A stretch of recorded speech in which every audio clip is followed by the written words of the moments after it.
This is another important one that we hit. The video of T.I. and his son King beefing. He should have been did it. One of the craziest things Charleston White ever. told him that he should have been did. He should have been did it. That T.I. should have choked his out. First of all, we watched King grow up having a good life. All this, these rappers create these slogans, stand on business and this, and everybody starts saying this shit.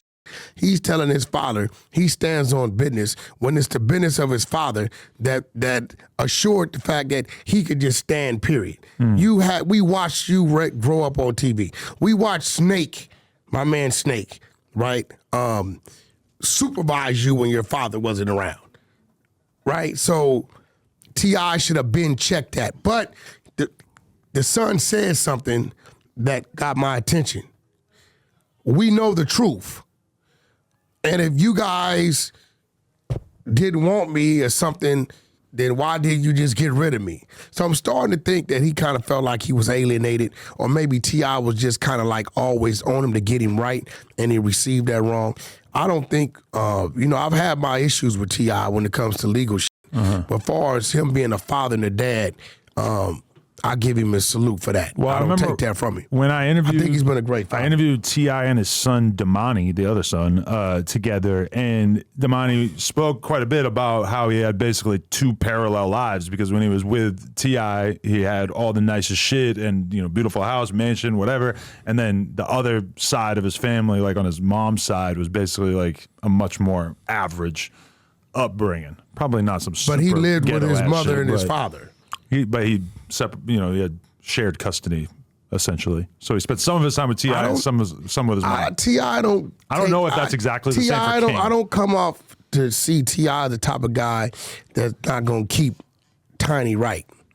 I think wherever the hell the kids was at with Tiny was gonna be just as sufficient as they were with T.I. Right. I'm not gonna put that on T.I. I don't see him as that type of guy. But the reason why people are so obsessed with the King storyline is because you have what is essentially a rich kid who clearly has some kind of lust for wanting to have a more dramatic street type upbringing that it would appear that he didn't really have, but he grows up listening to rap music, and look at your dad. Your dad fucking invented trap music, so it's got to be fucking tough. I have some empathy for him. It's got to be tough growing up under that. Something?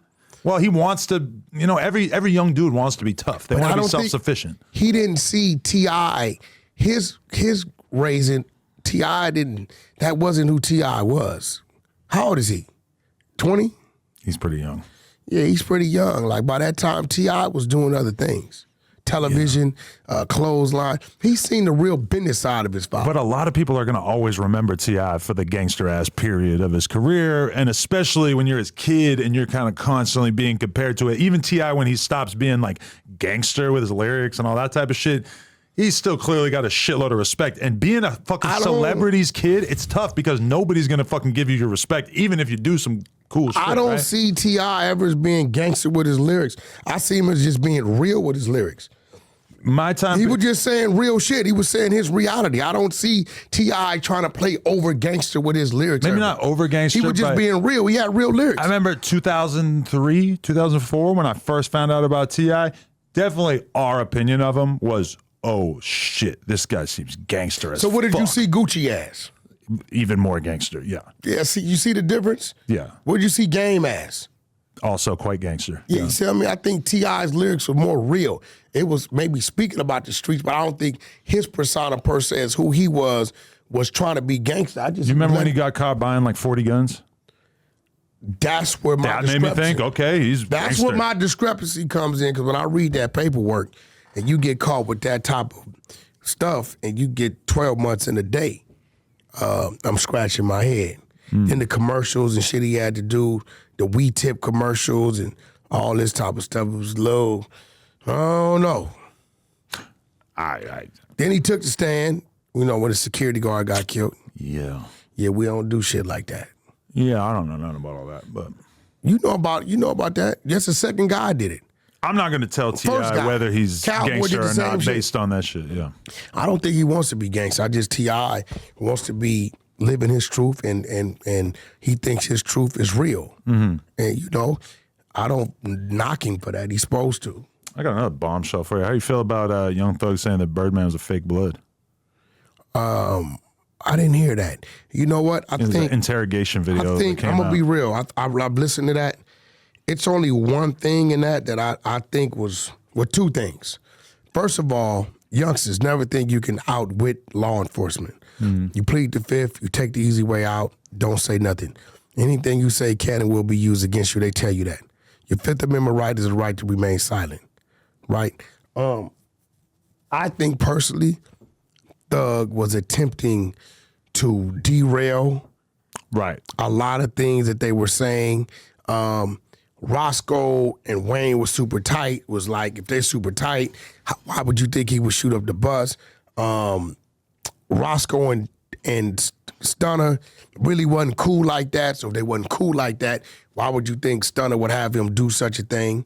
And Thug in the same interrogation was denying that he was a blood. He said that was just joking ass internet shit or whatever. One thing he did that he shouldn't have done was say that Roscoe took Wayne his drugs. If you look up Roscoe's RICO charges in this case, one of them is the distribution of drugs, right? Then he tried to disassociate himself from Roscoe by saying, Roscoe's not my manager. He doesn't do any business for me, right? So I think Thug was attempting to derail a lot of the narratives that law enforcement was putting together with the circle. But I think in doing so, he tripped up, and he should have just did what we trained to do and not said nothing at all. It's got to be tough for him to even get legal advice about what he should say, right? Because isn't everything that he's saying going to be recorded? You don't say nothing, period. You eliminate the possibility of anything happening, and you don't say a word. You plead the fifth. You let your attorney. He had no reason to talk. He's not on trial for the bus. Why talk about the bus? Right. You know what I mean? And you got to remember, Stunner helped birth him. So there's nothing he could say about the individual that was already here when he was birthed. There's nothing you can say about that. What are you going to say? Right. But I don't think, that his intentions was that. I would hope they wasn't. Right. But nevertheless, if I was Stunner, me and Stunner talked about it. But Thug and Birdman haven't really done business together in a long time, too. Right? No, Birdman has a extreme respect and extreme love for Thug. Right. You know what I'm saying? And I don't think he would expect it to hear that out of Thug, whatever the intent may be. But at the end of the day, Stunner had been around, 3.5 decades. You know what I mean? No nothing surprise him. And he stays on his toes, and he keep people close enough to be able to deal with him, but he stays far enough away to be able to, get away from it. You think Birdman will ever comment on Thug saying that? Never. Never. Real gangster. He ain't gonna do no talking about nothing. He'll have conversation with those around him that he feel like he can, but you'll never get a comment out of it. You want to know something? Oh, fuck, he's not here. But okay, anyway, I bought these shoes the other day, right? I think they were like $600 or some shit, $700, whatever. Some Travis Scott Nikes. Dub told me to buy them. And I come into work today with them on. A bunch of people complimenting me on them and shit. And then my boy who works here, he's got the same ones. Oh, fuck, I just aired him out. Can we bleep his name? He's got the same ones on, but they're fake. We got them side by side. I cannot tell the difference at So what did he pay for them? $100. What's fake about them? They were not made by Nike. They were made by some guy who's trying to make money by faking Nike shoes. Probably not some guy. Probably like a pretty sophisticated and operation. And he selling them for $100 or $200? I mean, he got them for $100. I don't know how much you could potentially get them for. I seen them. I couldn't tell. That's fucking crazy, right? Yeah, that's like, what's my man? Ocho Cinco. He like, yo, I don't buy no real diamond earrings. You crazy? If they in my ear, they cost $50,000. I lose these shits in the bed. I'm gonna go pay $18 for these shits. When I put them in my ear, they're real. Who's gonna walk up on me and test them? And when I seen this night, that's why when you showed them to me, I seen him. I'm like, damn, the motherfuckers is hard. Right. I didn't think they were fake. I don't like. We had them side by side. I don't see any differences.